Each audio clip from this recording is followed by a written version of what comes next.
હેતુ તો દરેક શ્રોતા હરિભક્તોને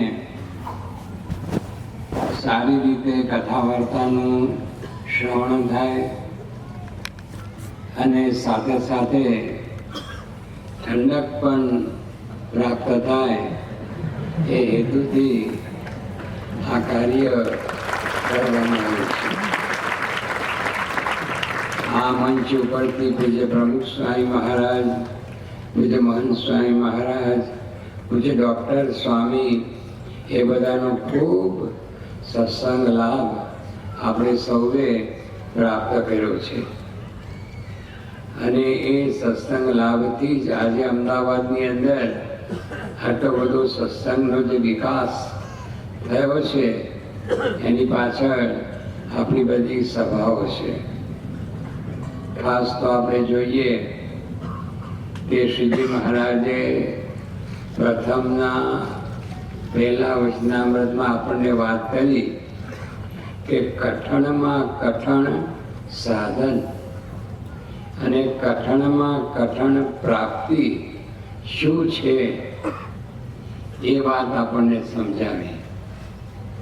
વચનામૃતના પ્રારંભની અંદર જ શ્રીજી મહારાજે આપણને આપણું લક્ષ્ય શું હોવું જોઈએ એ સારી રીતે દ્રઢ કરાયું.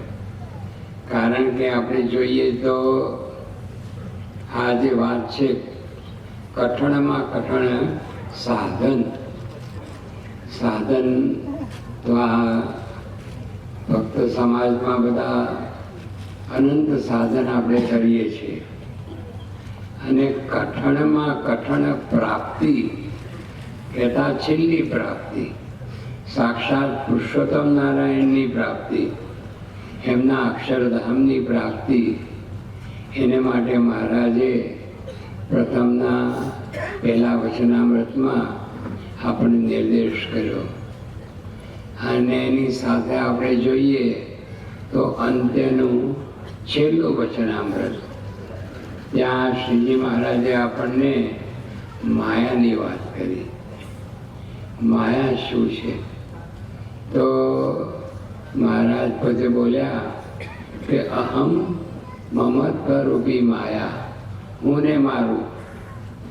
કેટલી ટૂંકામાં વ્યાખ્યા મહારાજે કરી.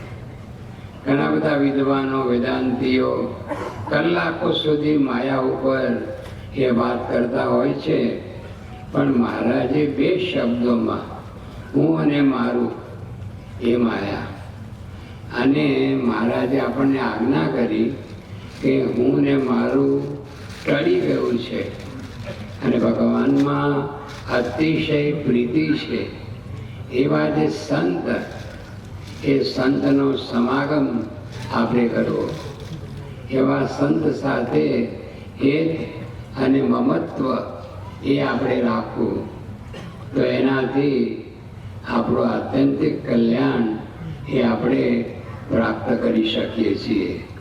તો આવી રીતે વચનામૃત તો બધા 262, પણ પહેલા વચનામૃતમાં અને છેલ્લા વચનામૃતની અંદર મહારાજે આપણને આપણું લક્ષ્ય અને લક્ષ્ય સિદ્ધ કરવા માટે આવી રીતે માયા પરના જે પુરુષ, ગુણાતીત પુરુષ, વર્તમાન કાળે પૂજ્ય મહંત સ્વામી મહારાજ એમાં સમ્યક પ્રકારે જોડાઈ હેત અને મમત્વ એમને વિશે અનન્ય બીજી કોઈ ઈચ્છા વાસના નહીં, તો આ કાર્ય સિદ્ધ થાય છે.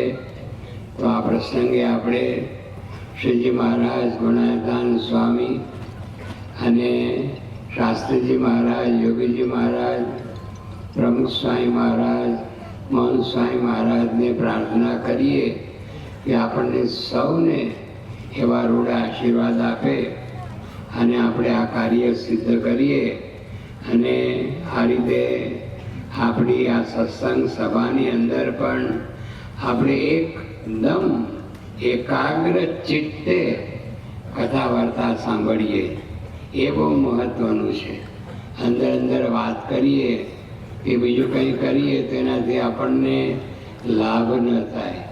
પણ એકાગ્ર ચિત્તે કથા સાંભળવી અને એમાં જે મુદ્દાઓ આપણને એ રીતે જીવનમાં આપણે એ ધારવાના હોય એ મુદ્દાઓ ધારી અને આપણે સત્સંગ કરીએ તો ખરેખર મોટા પુરુષના આશીર્વાદથી આપણે સત્સંગમાં દિન પ્રતિદિન આગળ વધીએ છીએ.